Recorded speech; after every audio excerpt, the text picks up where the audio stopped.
नमस्कार साथियों, मैं मनीष माल आप सभी का आपके अपने चैनल में तहे दिल से स्वागत और अभिनंदन करता हूं।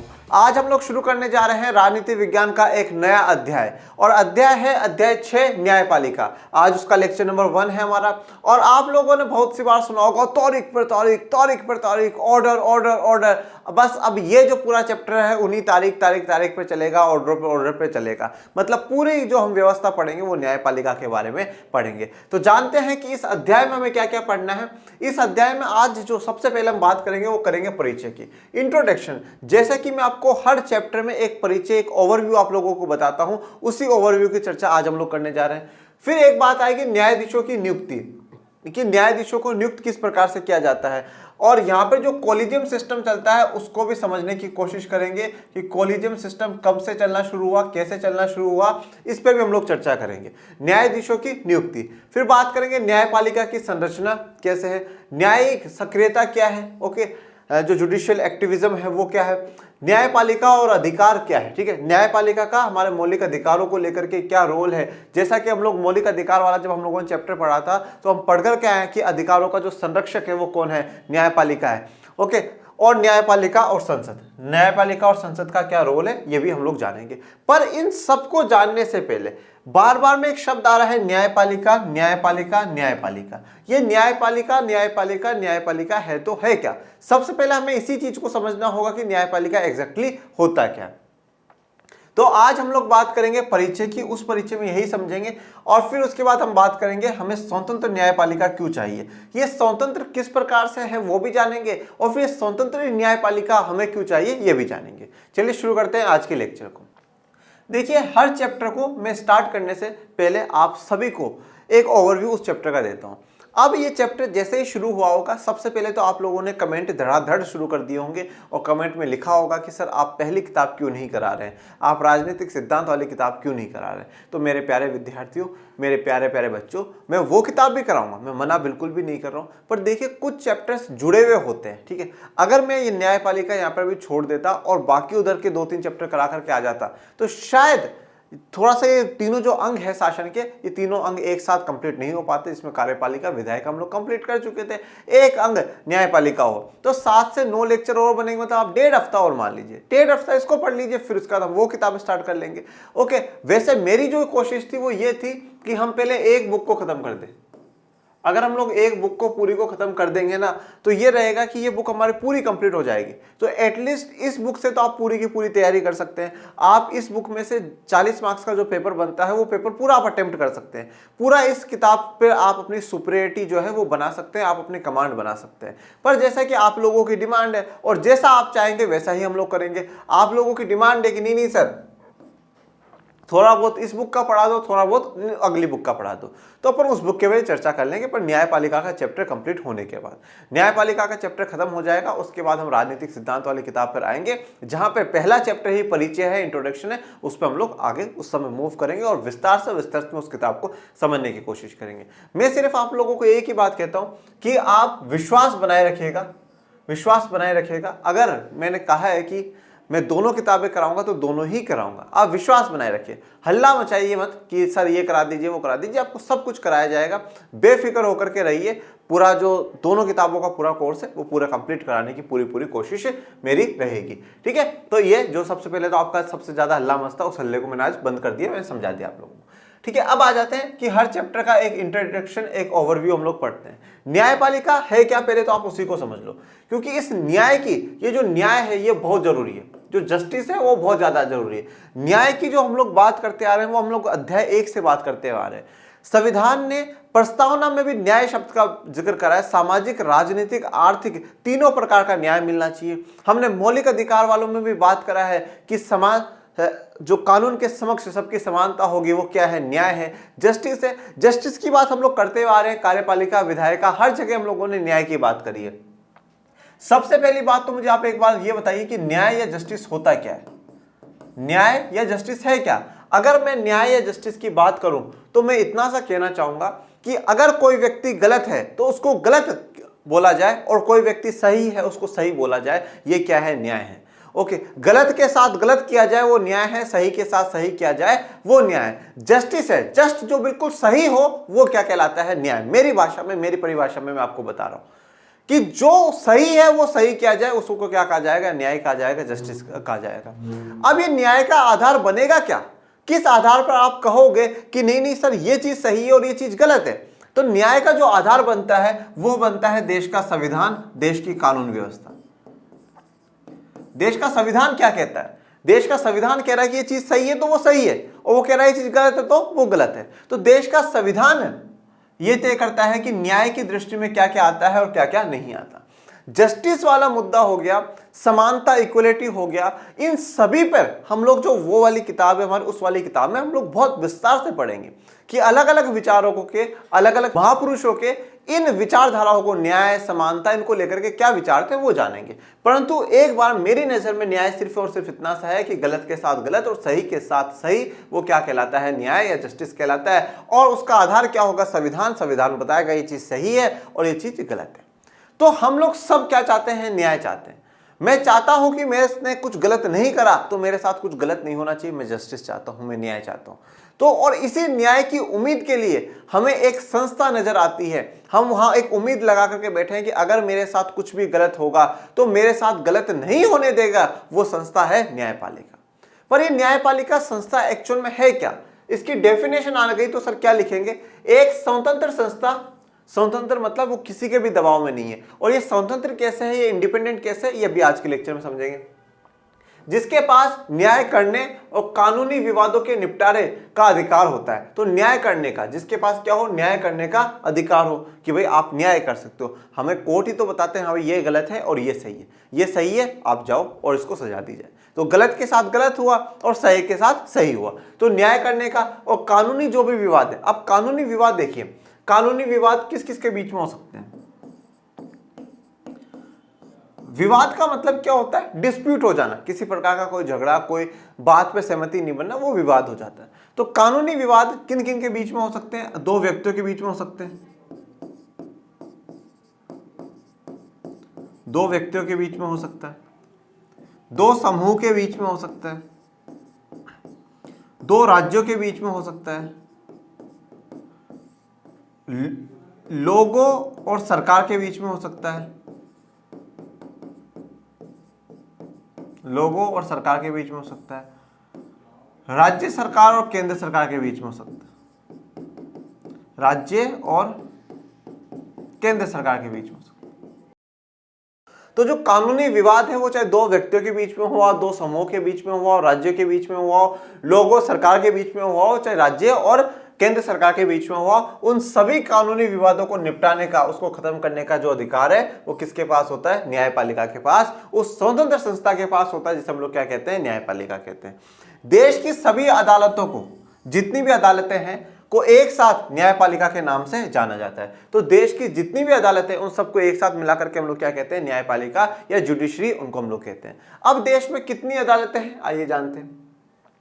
अगर हम लोग देश की अदालतों का जिक्र करें तो एक हम लोग आप कह सकते हैं एक त्रिभुज सा हम लोग बनाएंगे।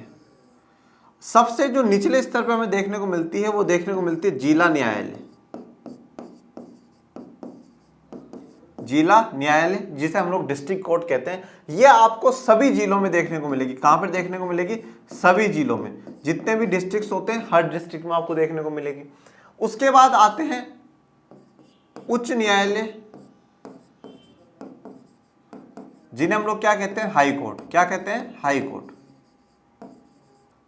फिर इसके बाद आता है सर्वोच्च न्यायालय।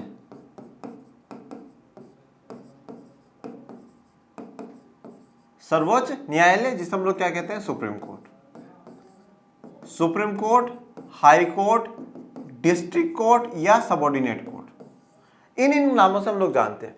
ये जितने भी अदालतें हैं, ये जितने भी कोर्ट हैं, इन सबको मिलाकर के हम लोग क्या कह रहे हैं? जुडिशरी कह रहे हैं या न्यायपालिका कह रहे हैं। अब देखिए जिला न्यायालय सभी जिलों में होगा। तो अब जैसे मैं आपको उदाहरण देता हूं कि भैया राजस्थान में 33 जिले हैं, तो 33 जिले तो वह सभी जगह 33 जिला न्यायालय हो गए। यूपी में जितने जिले हैं वहां पर उतने जिलों के हिसाब से न्यायालय हो गए। बिहार में जितने जिले हैं वहां पर उतने जिलों के हिसाब से न्यायालय हो गए। तो ये सभी जिलों में होगा। हाई कोर्ट जो होगा राज्य में एक होगा।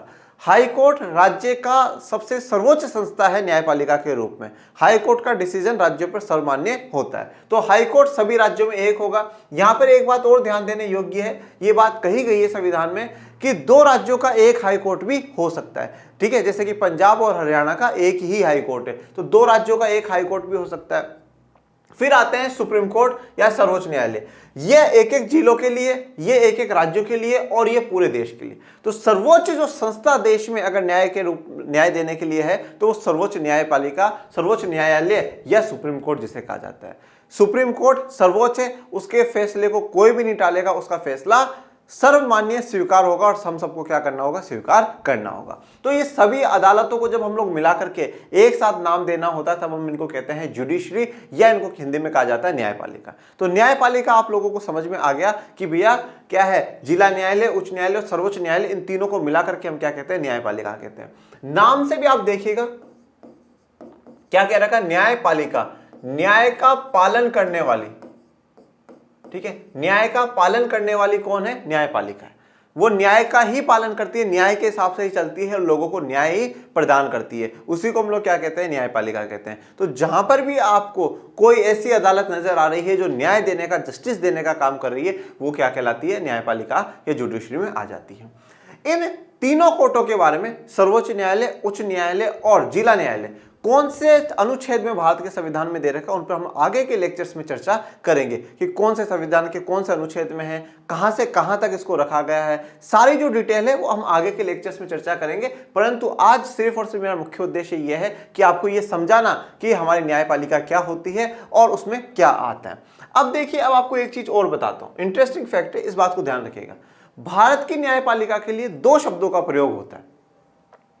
पहला, भारत की न्यायपालिका स्वतंत्र है, होनी भी चाहिए। ज्यादातर जो लोकतांत्रिक देश है वहां की न्यायपालिका स्वतंत्र है। स्वतंत्र होने का मतलब क्या है, फ्रीडम या इंडिपेंडेंट होने का मतलब क्या है, आजाद होने का अर्थ क्या है। आजाद होने का अर्थ यहां पर यह है कि न्यायपालिका पर न तो कोई कार्यपालिका का दबाव होगा, ना तो कोई कार्यपालिका का दबाव होगा। कार्यपालिका का दबाव न होने का अर्थ क्या है कि supreme court, high court, district court के जो भी जज हैं, उन जज पर ना तो प्रधानमंत्री का, न राष्ट्रपति का, न मुख्यमंत्री का, न राज्यपाल का, ना किसी मंत्री का कोई भी दबाव नहीं। जो यहां पर जज बने हैं वो सिर्फ और सिर्फ संविधान के अनुसार ही क्या करेंगे, न्याय करेंगे। जैसा संविधान कह रहा है, जैसा देश की कानून व्यवस्था कह रही है, उसी हिसाब से न्याय करेंगे। वो कार्यपालिका के दबाव में आकर के न्याय नहीं करेंगे। तो स्वतंत्र होने, आजाद होने का अर्थ क्या है कि वो कार्यपालिका के दबाव में नहीं है। इसके अलावा वो विधायिका के भी दबाव में नहीं है, विधायिका के दबाव में भी नहीं है कि भाई संसद उनको कुछ कह दे या संसद में कौन सा सांसद है, क्या है, उससे भी उनको कोई फर्क नहीं पड़ता। तो स्वतंत्र होने का मतलब यह है कि वो कार्यपालिका, विधायिका या देश की किसी भी संस्था के दबाव में नहीं है, किसी भी संस्था के दबाव में नहीं है। जो देश हित में होगा, जो संविधान में लिखा हुआ होगा, उसी हिसाब से देश के ये तीनों कोर्ट काम करेंगे और सही निर्णय देंगे। गलत व्यक्ति के साथ गलत और सही व्यक्ति के साथ सही करेंगे, जिसको हम लोग क्या कहते हैं, न्याय कहते हैं, जस्टिस कहते हैं। तो न्याय, जस्टिस करने का काम इनका है। और व्यक्ति जस्टिस या न्याय तभी कर सकता है जब वो स्वतंत्र हो, वो किसी पक्ष की तरफ झुकावा नहीं होना चाहिए। अगर वो व्यक्ति या वो संस्था किसी पक्ष की तरफ झुकी हुई है तो फिर वो सही न्याय नहीं कर सकती। जैसा कि फॉर एग्जांपल मान लीजिए आज मैं हूं, अगर मेरा किसी जाति के प्रति, मेरा किसी धर्म के प्रति, मेरा किसी एरिया के प्रति, मेरा किसी विशेष के प्रति अगर मेरा झुकाव है तो मैं सही निर्णय नहीं कर पाऊंगा, मैं सही निर्णय नहीं कर पाऊंगा। जैसा मान लीजिए कि भैया कोई 2 बच्चे मेरे पास भागते भागते आए कि सर इसने ऐसा कर दिया। अब मान लीजिए उनमें से एक मेरा रिश्तेदार है और एक कोई दूसरा है, तो मैं वहां पर सही निर्णय नहीं कर पाऊंगा क्योंकि मेरा रिश्तेदार मेरे सामने, कहीं ना कहीं मेरा उससे थोड़ा सा क्लोज ज्यादा अटैचमेंट है। या मान लीजिए 2 बच्चे भागते भागते आते हैं किसी टीचर के पास और एक बच्चा उस टीचर का बहुत ही फेवरेट होता है, तो फिर वहां पर भी न्याय देना थोड़ा सा मुश्किल हो जाता है। तो स्वतंत्र का मतलब है कि आप किसी भी दबाव में नहीं हो, किसी के में भी दबाव में नहीं हो, आप बिल्कुल फ्री हो और फ्री ही आपको होना चाहिए। तभी आप सही रूप से आप न्याय कर पाएंगे और तब आप सही रूप से न्याय कर पाएंगे। वो आपके लिए, राष्ट्र के लिए और व्यक्तियों के लिए, सभी के लिए क्या होता है, बेहतरमंद होता है, वो सभी के लिए अच्छा होता है। तो स्वतंत्र का मतलब आपको क्लियर। अब जब स्वतंत्रता की हम लोग बात करते हैं, हम आजादी की बात करते हैं कि भाई बिल्कुल आजाद है, फ्री है न्यायपालिका, तो फ्री होने का अर्थ ये हुआ कि ये किसी के लिए भी जवाबदेह नहीं है, इनको किसी को भी जवाब देने की आवश्यकता नहीं, मतलब उत्तरदायित्व जो है वो बिल्कुल भी नहीं है। क्या ऐसा है सर? इनकी कोई भी रेस्पॉन्सिबिलिटी किसी को भी पड़ती, अकाउंटेबिलिटी नहीं, ऐसा भी नहीं है, ऐसा भी नहीं। उत्तरदायित्व या रेस्पॉन्सिबिलिटी अकाउंटेबिलिटी के मामले में अगर हम लोग बात करते हैं, देखिए वैसे तो न्यायपालिका को कभी किसी को जवाब देने की आवश्यकता नहीं पड़ती कि वो किसी को जाकर के जवाब दे, परंतु ये बात ध्यान रखिएगा कि हम लोग जो अपनाते हैं वो शासन के विभिन्न अंग अपनाते हैं, जिसको क्षैतिज वितरण कहा जाता है कि विधायिका लेजिस्लेचर, कार्यपालिका एग्जीक्यूटिव और न्यायपालिका जुडिशरी। लेजिस्लेचर के काम को विधायिका के काम को कार्यपालिका चेक कर रही, कार्यपालिका के काम को न्यायपालिका चेक कर रही।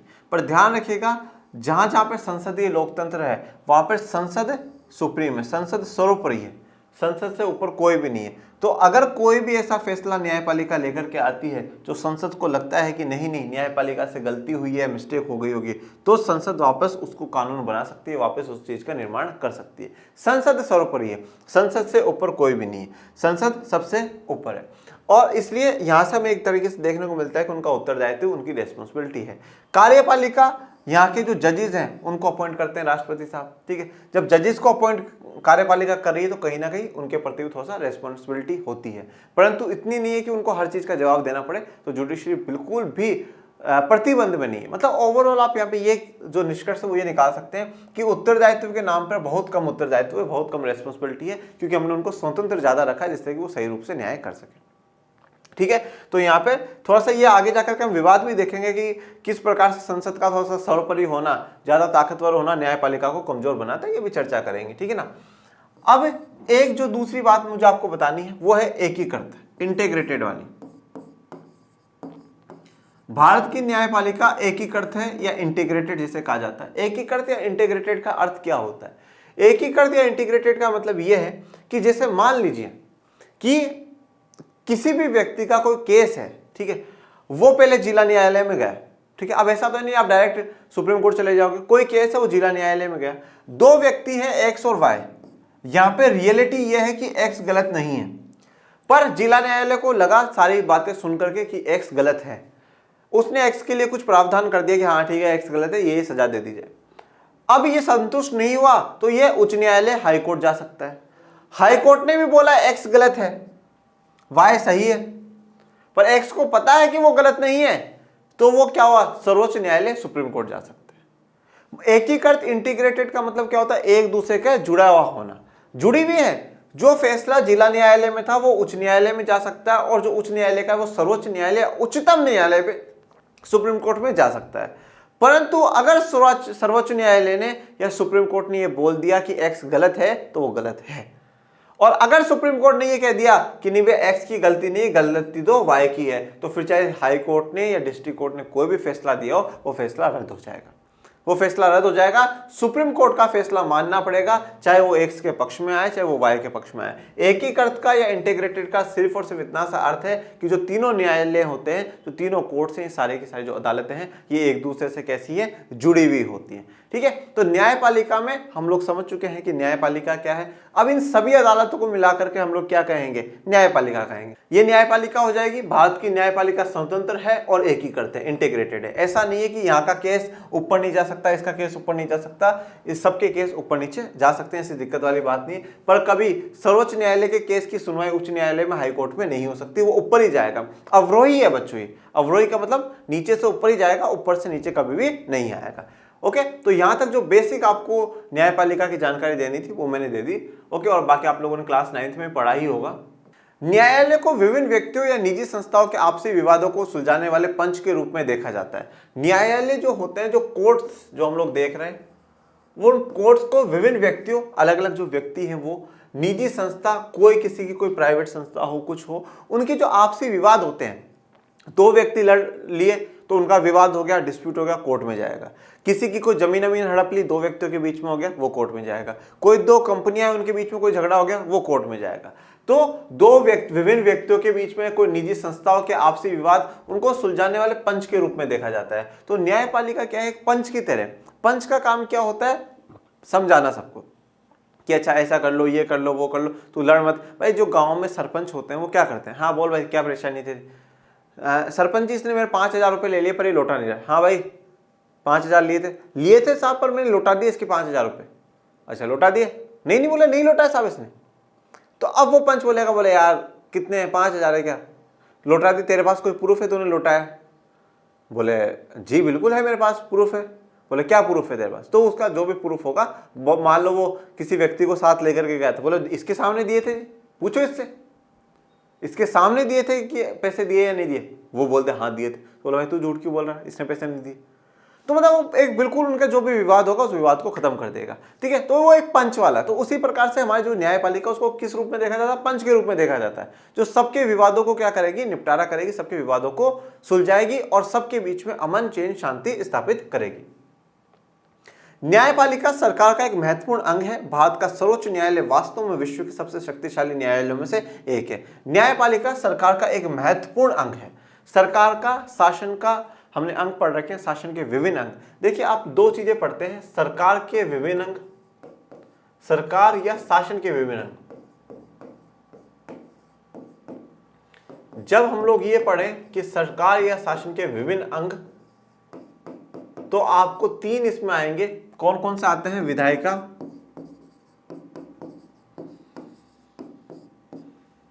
कार्यपालिका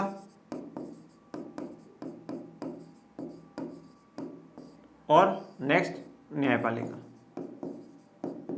ठीक है। सरकार या शासन के विभिन्न अंग जब हम लोग बात करते हैं तो विधायिका, कार्यपालिका, न्यायपालिका। परंतु अगर इसका जो दूसरी अगर मैं बात कर रहा हूं वो है सरकार के विभिन्न स्तर। सरकार या शासन के जो विभिन्न स्तर हैं वो सरकार के विभिन्न स्तर। ओके, विभिन्न स्तरों में कौन कौन से आ जाएंगे? केंद्र सरकार, राज्य सरकार, ओके, और एक जो स्थानीय सरकार है अगर किसी देश में है तो, जैसे हमारे देश में तो है स्थानीय सरकार, जिसमें पंचायती राज ये सब कुछ आ जाते हैं। तो सरकार शासन के विभिन्न अंग में विधायिका, कार्यपालिका, न्यायपालिका। तो इसने क्या बोला है कि सरकार का एक महत्वपूर्ण अंग है, मतलब शासन के विभिन्न अंगों में से एक है न्यायपालिका। और भारत का सर्वोच्च न्यायालय, सर्वोच्च न्यायालय या उच्चतम न्यायालय लिखा हुआ है, मतलब सुप्रीम कोर्ट कह रहा है वो विश्व के सबसे शक्तिशाली न्यायालयों में से एक है, ठीक है। सबसे जो शक्तिशाली जो न्यायालय हैं, जो सबसे शक्तिशाली जो कोर्ट्स हैं, उनमें से एक नाम आता है भारत के सुप्रीम कोर्ट का। 1950 से ही न्यायपालिका ने संविधान की व्याख्या और सुरक्षा करने में महत्वपूर्ण भूमिका निभाई है, ठीक है। अब भारत का संविधान 26 जनवरी 1950 से लागू हो गया और भारत का संविधान का जो संरक्षक है वो न्यायपालिका को, सुप्रीम कोर्ट को बताया गया। तो न्यायपालिका ने संविधान की व्याख्या और सुरक्षा करने में एक महत्वपूर्ण भूमिका निभाई है। व्याख्या करने का या इंटरप्रिटेशन का मतलब क्या होता है? मतलब यह है कि संविधान में अगर कोई बात लिखी हुई है तो उसको सही रूप से उसका व्याख्या करना। जैसा कि फॉर एग्जांपल मैं आपको बताता हूं, आर्टिकल 21 अनुच्छेद 21 क्या कहता है? राइट टू लाइफ है, ठीक है। अब उस राइट टू लाइफ में जितनी बातें हम आज पढ़ते हैं उतनी बातें संविधान में नहीं है, पर उसमें राइट टू लाइफ के तहत सुप्रीम कोर्ट बहुत सी चीजें, आपको मन मर्जी के हिसाब से शादी कर लो, सुप्रीम कोर्ट कह रहा है 10 बजे के बाद डीजे बंद हो जाने चाहिए। क्यों? क्योंकि एक अच्छी नींद मिलना भी जीवन का अधिकार है, राइट टू लाइफ में आ जाता है। प्राइवेसी राइट टू लाइफ में आ रही है, इसको ध्यान रखो, आर्टिकल 21 है। तो आर्टिकल 21 में काफी कुछ सुप्रीम कोर्ट अपनी तरफ से कहता है। वो क्यों कह रहा है? क्योंकि उसके पास व्याख्या करने का अधिकार है कि भारत के संविधान निर्माताओं ने आर्टिकल 21 डाला है तो उन्होंने इस विचारधारा से डाला होगा और इस विचारधारा के अनुसार ये चीजें भी उसमें आ जाती है। तो व्याख्या कर दी, समझा दिया कि भाई देखो ये चीजें भी आती है इसमें। जैसा कि फॉर एग्जांपल जैसे आज आपने बोला सर संसद क्या होती है, आप किसी के पास गए, बोले संसद क्या होती है, तो फिर किसी उसने कहा कानून बनाती है, बोले अच्छा ठीक है कानून बनाती है। फिर आप मेरे पास आए, बोले नहीं सर संसद क्या होती है, तो मैंने बोला बैठो, पहले तो बैठो, बिठाया मैंने आप लोगों को। फिर मैंने बोला बेटा देखो संसद है ना, संसद देश में कानून निर्माण का काम करती है। संसद में लोकसभा आती है, राज्यसभा आती है, राष्ट्रपति आते हैं। लोकसभा में जो सदस्य हैं वो इस प्रकार से जीत करके जाते हैं, राज्यसभा में इस प्रकार से जीत करके, और इस प्रकार से कानून निर्माण होता है। अब जब आपने पूछ लिया संसद क्या होती है तो मुझे उस संसद को पूरा ही बताना था। मैंने क्या करा, संसद को आपको व्याख्या करके उसका इंटरप्रिटेशन समझाया कि बेटा जो संसद यहाँ पे वर्ड लिखा हुआ है ना, उसका एग्जैक्टली मीनिंग है क्या, उसका एग्जैक्टली मीनिंग। जैसे अभी न्यायपालिका लिखा हुआ था, न्यायपालिका मैंने आपको विस्तार से समझाया, मैंने क्या करा है, व्याख्या करी, इंटरप्रिटेशन करा है, जो चीज किताब में लिखी हुई उसको आपको समझाया। उसी प्रकार से जो चीज संविधान में लिखी हुई है उसकी व्याख्या करने का जो अधिकार है वो किसके पास होता है, सुप्रीम कोर्ट के पास होता है। और सुरक्षा करने का अधिकार, सुरक्षा करने के अधिकार में आप ये चीज जानते ही हैं कि अनुच्छेद 13 आर्टिकल 13 ये कहता है कि कोई भी चीज संविधान के खिलाफ होगी तो उसको क्या कर दिया जाएगा, अवॉइड कर दिया जाएगा, उसको इनवैलिड घोषित कर दिया जाएगा। तो संविधान की सुरक्षा करने में महत्वपूर्ण भूमिका निभाती है। न्यायपालिका का जो रोल है ना, न्यायपालिका का जो रोल है वो हमें इंदिरा गांधी जी के समय में काफी एक्टिव देखने को मिला 1974-75 वाले दौर में। 1974-75 का वो दौर रहा जब कार्यपालिका और न्यायपालिका के बीच में नोकझोंक भी बहुत चली, टकरार भी बहुत चली, ठीक है। न्यायपालिका और कार्यपालिका, सरकार और न्यायपालिका के बीच में काफी तकरारें चली। कुछ सरकार संविधान में कुछ संशोधन करना चाहती थी, परंतु न्यायपालिका बिल्कुल मना करके बैठी, बोले नहीं ये आप संशोधन कर ही नहीं सकते, ये संविधान की मूल आत्मा के खिलाफ है, ठीक है। फिर बाद में केशवानंद भारती केस होता है और केशवानंद भारती केस के बाद ये चीज तय हो जाती है कि आप भारत के संविधान के जो मूल ढांचा है, मूलभूत ढांचा है, आप उसको परिवर्तित नहीं कर सकते, आप उसको चेंज नहीं कर सकते, ठीक है। केशवानंद भारती केस एक विशेष केस भारत के इतिहास में रहा है, ठीक है। केशवानंद भारती केस आपने बहुत सी बार इसके बारे में सुना होगा। तो केशवानंद भारती केस के बारे में आप लोगों ने सुना और इस पर एक काफी बड़ा मुद्दा है, ठीक है, काफी डिटेल इस पे जानी जाएगी, ठीक है। तो कभी अपन लोग बिल्कुल बहुत फुर्सत में रहेंगे ना, तब इस पे एक वीडियो बनाएंगे, ठीक है। बाकी केशवानंद भारती केस सच में एक बहुत इंपॉर्टेंट केस में से रहा है, ठीक है। तो भूमिका निभाई है न्यायपालिका ने।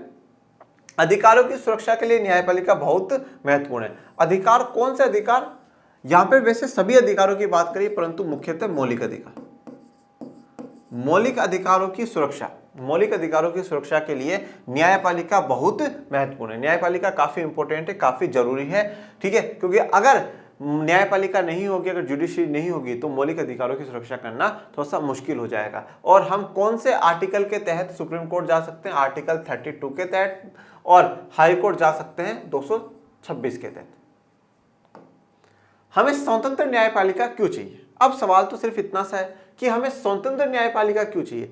अभी मैंने आप लोगों को समझाया स्वतंत्र का अर्थ क्या होता है। इंडिपेंडेंट या फ्री जो जुडिशरी है उसका अर्थ क्या है, जो कि ना कार्यपालिका के दबाव में हो, ना विधायिका के दबाव में हो, ना जनता के दबाव में हो, किसी के भी दबाव में न्यायपालिका ना हो, वो क्या है, स्वतंत्र या फ्री होती है।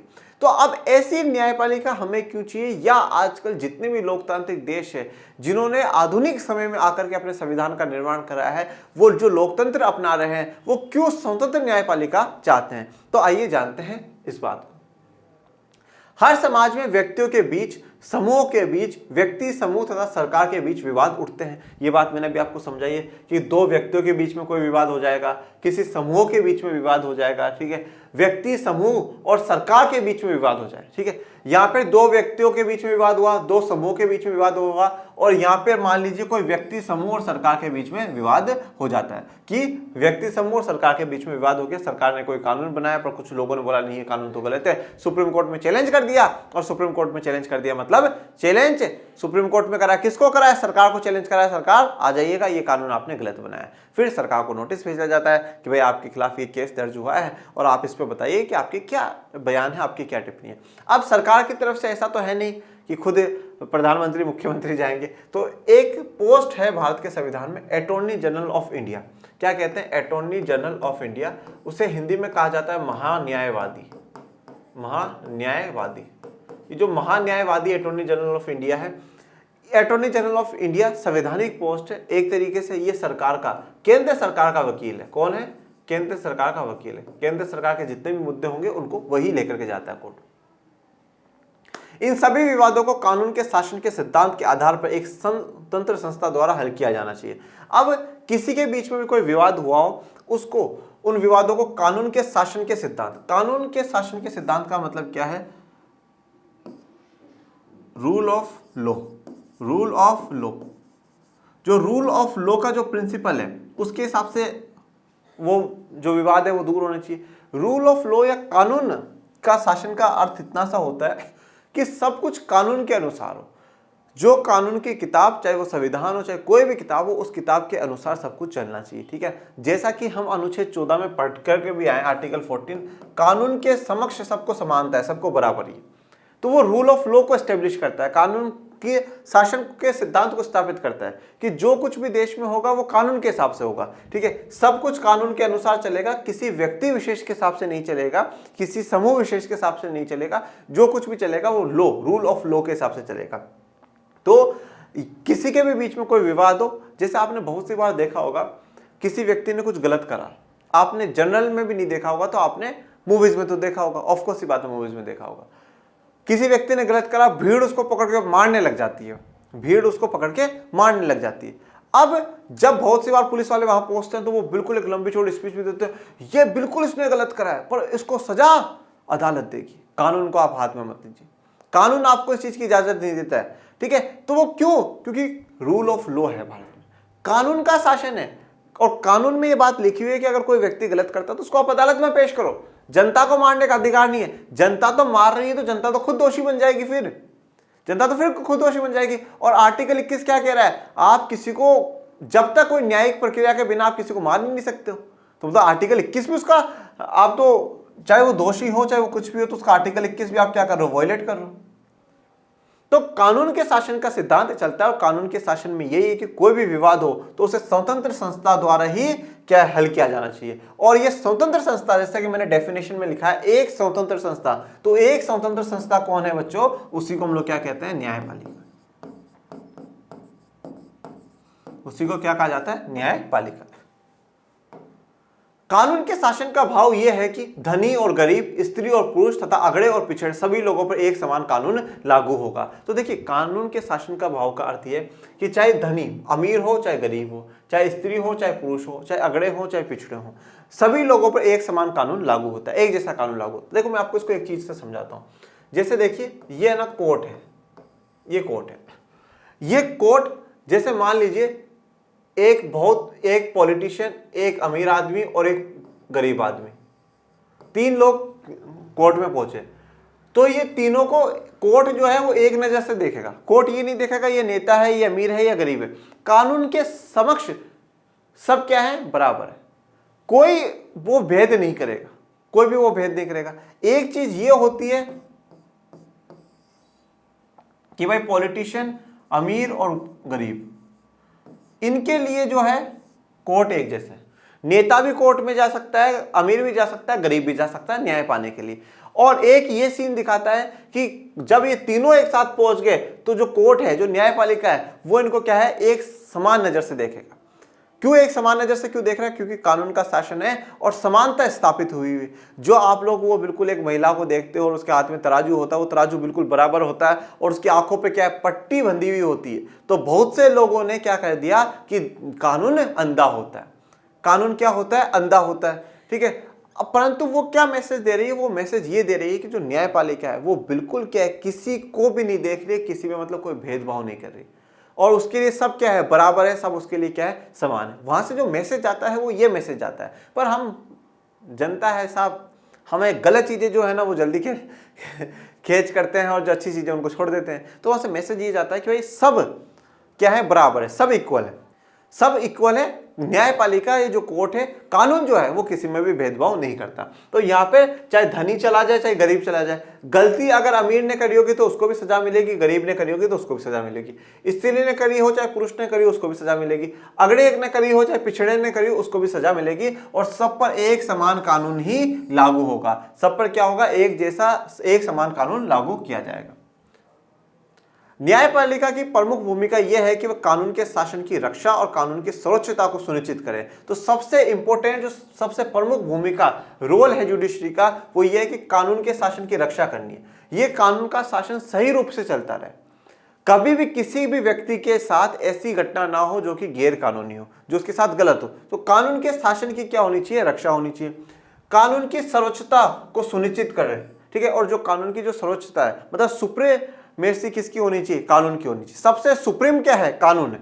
सब कुछ कानून के अधीन होना चाहिए, कानून के अनुसार ही सब कुछ होना चाहिए। और कानून में देश का संविधान और वो सारे कानून आ जाते हैं जो देश की विधायिका के द्वारा निर्मित है। तो जो कुछ भी हो कानून के अनुसार और कानून का ही शासन चलना चाहिए, रूल ऑफ लॉ ही चलना चाहिए। रूल ऑफ लॉ में ही सभी जातियों की, सभी धर्मों की, सभी वर्गों की, सभी सरकारों की और सभी शासन के अंगों की, सभी की क्या है, अच्छाई है, सभी का भला है। और जब कानून का शासन होता है तभी पूरा सभी लोग मिलकर के देश को प्रगति की ओर अग्रसर करते हैं, देश को आगे बढ़ाते हैं। न्यायपालिका व्यक्ति के अधिकारों की रक्षा करती है, विवादों को कानून के अनुसार हल करती है और यह सुनिश्चित करती है कि लोकतंत्र की जगह किसी एक व्यक्ति या समूह की तानाशाही न ले। तो व्यक्ति के अधिकारों की रक्षा करती है, ठीक है। अब हमें जितने भी अधिकार मिले हुए उन अधिकारों की क्या करेगी, रक्षा करती है कि भैया किसी भी व्यक्ति के कोई भी अधिकार का उल्लंघन नहीं होना चाहिए। विवादों को कानून के अनुसार हल करती है। अगर किसी व्यक्ति में, सरकार और व्यक्ति समूह में किन्हीं के बीच में भी कोई विवाद हो गया है तो उसको कानून के अनुसार, मतलब देश के संविधान के अनुसार और विधायिका ने जो प्रणाली, जो कार्य बना रखे हैं उस पूरी प्रणाली के हिसाब से क्या करें, उन समस्याओं को, विवादों को हल करें। और यह सुनिश्चित करती है कि लोकतंत्र की जगह किसी एक व्यक्ति या समूह की तानाशाही न ले। और यह भी फिक्स करेगी कि देश में लोकतंत्र है, वो लोकतंत्र बना रहना चाहिए, उसकी जगह किसी एक व्यक्ति या किसी भी समूह की कोई तानाशाही स्थान ना ले ले। इसके लिए जरूरी है कि न्यायपालिका किसी भी राजनीतिक दबाव से मुक्त हो। तो यहाँ पे सबसे इंपॉर्टेंट बात यही है कि न्यायपालिका पे किसी भी प्रकार का कोई भी पॉलिटिकल प्रेशर नहीं होना चाहिए, कोई भी राजनीतिक दबाव नहीं होना चाहिए, ना वो विधायिका का, ना वो कार्यपालिका का, ना वो जनता का, ठीक है ना। उसको किसी भी दबाव में उसको नहीं होना है, वो सभी दबावों से, सभी प्रेशर से वो मुक्त होगी, तभी वो सही न्याय कर पाएगी। अब जानते हैं न्यायपालिका की स्वतंत्रता। न्यायपालिका की स्वतंत्रता का अर्थ है कि सरकार के अन्य दो अंग, विधायिका और कार्यपालिका, न्यायपालिका के कार्यों में किसी प्रकार की बाधा न पहुंचाए ताकि वह ठीक ढंग से न्याय कर सके। तो न्यायपालिका की स्वतंत्रता का मतलब क्या होता है कि विधायिका और कार्यपालिका दोनों के दोनों न्यायपालिका का जो काम है उसमें किसी भी प्रकार की बाधा न पहुंचाए, किसी भी प्रकार की कोई समस्या ना खड़ी करे। और वो समस्या नहीं खड़ी करेंगे तभी क्या होगा, वो सही प्रकार से काम कर पाएगी न्यायपालिका और सबके साथ न्याय दे पाएगी। सरकार के अन्य अंग न्यायपालिका के निर्णयों में हस्तक्षेप ना करें, और जो सरकार के जो दूसरे अंग है विधायिका और कार्यपालिका, वो न्यायपालिका ने जो भी डिसीजन लिया है उसमें हस्तक्षेप ना करें, मतलब इंटरफेयर ना करें। न्यायाधीश बिना भय या भेदभाव के अपना कार्य कर सकते हैं। तो न्यायाधीश जो भी है, जज जो भी बनेंगे, वो बिना भय, मतलब बिना डर के और बिना भेदभाव के वो अपना कार्य कर सकते हैं। उनको जो सही लगता है वो सही निर्णय देना है। न्यायपालिका के स्वतंत्रता का अर्थ स्वेच्छाचारिता या उत्तरदायित्व का अभाव नहीं है। देखिए, स्वतंत्रता का अर्थ मतलब ये नहीं है स्वेच्छाचारिता का मतलब होता है कि अपनी मर्जी से सब कुछ करना, और उत्तरदायित्व का अभाव का मतलब है आपको किसी को कोई जवाब नहीं देना, आपको किसी को रेस्पॉन्सिबिलिटी आपकी नहीं है। स्वतंत्रता का मतलब ये नहीं है कि आप अपनी मर्जी से कुछ भी कर दो या आपको किसी को भी जवाब नहीं देना। न्यायपालिका देश की लोकतांत्रिक राजनीतिक संरचना का एक हिस्सा है। तो भारत लोकतांत्रिक देश है और लोकतांत्रिक राजनीतिक संरचना का ही ये एक हिस्सा है। न्यायपालिका देश के संविधान, लोकतांत्रिक परंपरा और जनता के प्रति जवाबदेह है। तो न्यायपालिका देश के संविधान, जैसा देश का संविधान कह रहा है उस हिसाब से चलना होगा, देश की जो लोकतांत्रिक परंपरा है उनको मानना होगा, और जनता के प्रति तो जवाबदेह है ही। जनता को तो भाई आपको बताना ही है कि भाई वो क्यों, क्या कर रहे हैं, कैसा कर रहे हैं, ठीक है ना। सब कुछ जो घूम फिर करके जनता पर आ जाता है। मैंने जैसे क्या कहा कि काफ़ी बार ऐसा होता है जो न्यायपालिका कुछ करती है उन पर थोड़ा सा संसद फिर से वापस कुछ काम कर लेती है। जैसे कि मैं, और एक बात आप हमेशा ध्यान रखिएगा कि नेताओं को आपने सबकी बुराई करते हुए सुना होगा, नेता को आपने सबकी बुराई करते हुए सुना होगा, प्रधानमंत्री की भी, मंत्री की भी, उसकी, मुख्यमंत्री की, पर कभी भी वो जुडिशरी के खिलाफ नहीं बोलते। जुडिशरी के खिलाफ बोलना भी नहीं।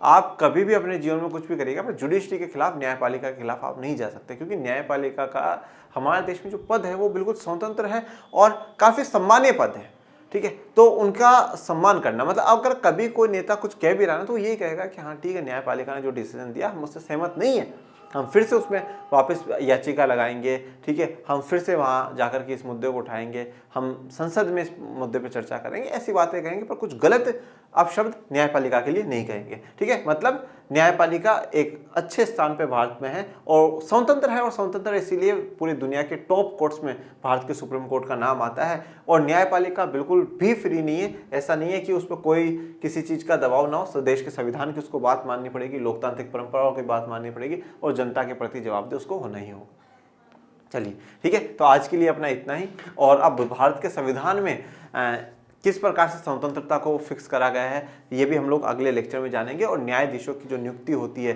न्यायाधीशों की नियुक्ति किस प्रकार से होती है वो भी जानेंगे, ठीक है। और थोड़ी बहुत चर्चा करेंगे कॉलेजियम सिस्टम पर, ये हमारे नेक्स्ट लेक्चर में रहेंगे। तब तक के लिए आप पढ़ते रहे, ज़्यादा से ज़्यादा लाइक शेयर सब्सक्राइब करते रहे। मिलेंगे नेक्स्ट लेक्चर में, तब तक के लिए थैंक यू सो मच। जय हिंद, जय भारत।